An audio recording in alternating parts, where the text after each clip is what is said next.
Баршаларыңызға сәлем. Бүгін венский вафлидің рецептімен бөліскім келеді.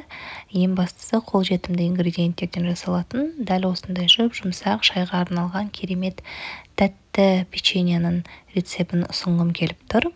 Ол үшін мен өзімнің мультипекер Сакони фирмасын қолданамын. Кез келген, яғни венский вафлиге арналған кез келген вафельница немесе мультипекер жарайды.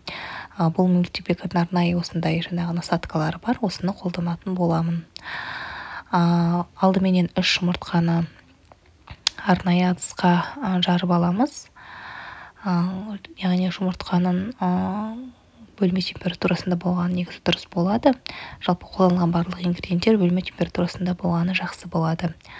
Кейін осы жұмыртқамыздың үстіне қантымызды қосатын боламыз. Барлық ингредиенттерді әдеттегідей төменге астына көрсетіп кеттім. Енді осыны миксерлеп аламыз. Мен бала ұйықтап жатқандықтан басқа бөлмеде миксерлеп алып келген болатынмын.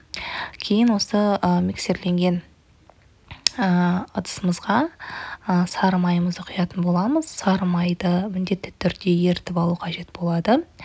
Ертіп алған сары майымызды құйып араластырамыз.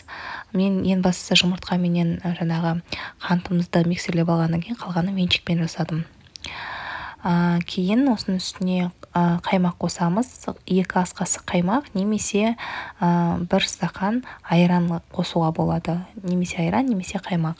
Және де менде үйде сгущенка болды. Мен 1 ас қасық сгущенка қостым. Бірақ сгущенка қосу міндетті емес. Кейін осының үстіне, яғни сгущенка қосу міндетті емес, мен үйде бар болғандықтан кейін қостым. Қаймақ немесе айранды міндетті түрде қосу керек. Тіпті болмаған жағдайда онда 1 стақан сүт қосуға болады. Жылы болу керек бірақ. Яғни ақ міндетті түрде болу керек. Кейін осының үстіне ұнды қосамыз. Менде ұн және ситадан өткізілген таза ұн болғандықтан мен бірден қостым. Міндетті түрде ситадан өткізіп қосасыздар, үстіне қопсытқышты қосасыздар. Масса қаймақтан сәл қоюлау болу тиіс. Кейін енді массамыз дайын болды. Осыны енді қазып пісіретін боламыз. Осылайына венчикпен жақсылап та араластырылады. Ешқандай комочек болмауы тиіс. Қаймақтан қоюлау болып шығады. Осы дайындалған массамыздан шамаменен 8-9 үлкен венский вафли шығатын болады. Яғни вафельницамызды қыздырып аламыз. Оған ешқандай майдың жағудың қажеті жоқ.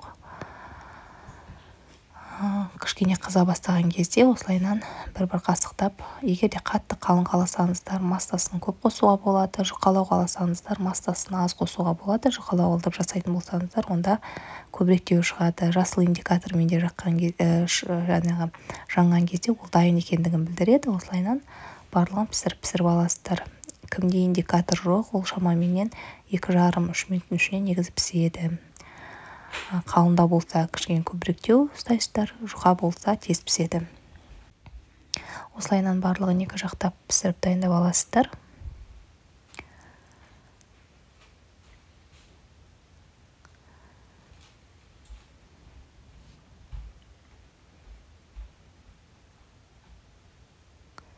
Барлығын осылай қайталап отырасыздар. Міне осындай жұмсақ, тәтті болып шығады. Балаларға берсеңіздер де болады. Жалпы қантын аз қосып, немесе тәттірек қаласаңыздар көбіректеуге қосуға болады. Барлық өздеріңіздің қалауларыңыз бойынша.